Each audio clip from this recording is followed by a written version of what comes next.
This is verse 12, the 16th chapter, Gospel of Matthew. Jesus has just attempted to correct the disciples' misunderstanding when he told them to beware of the leaven of the Pharisees and the Sadducees, and they, of course, took him in a very material and literal sense, thinking he was speaking of actual bread. And Jesus points out the misguided understanding there. Verse 12 tells us that then they were able to get the idea. So tote is an indeclinable adverb. It means then. Sunekon. This is from sunemi. The sun, of course, preposition means together. The emi part of it may be derived from emi, not altogether clear, which means I am. Putting it together would be the notion of putting it together, if I could state it that way.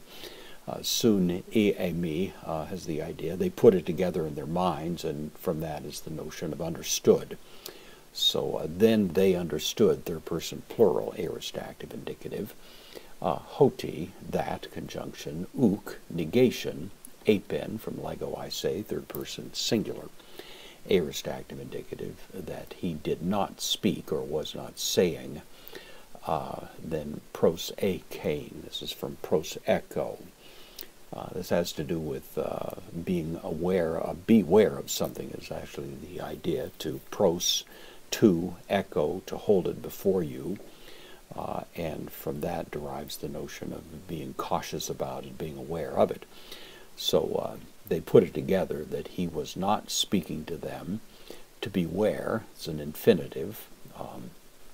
Epo, from, preposition with the genitive, tes zumes, from the leaven.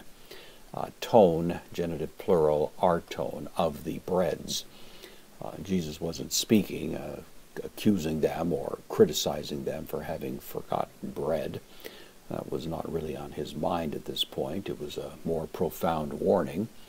And so the strong conjunction, Allah, not elided here, Allah, epo, from tes didakes, but from the teaching.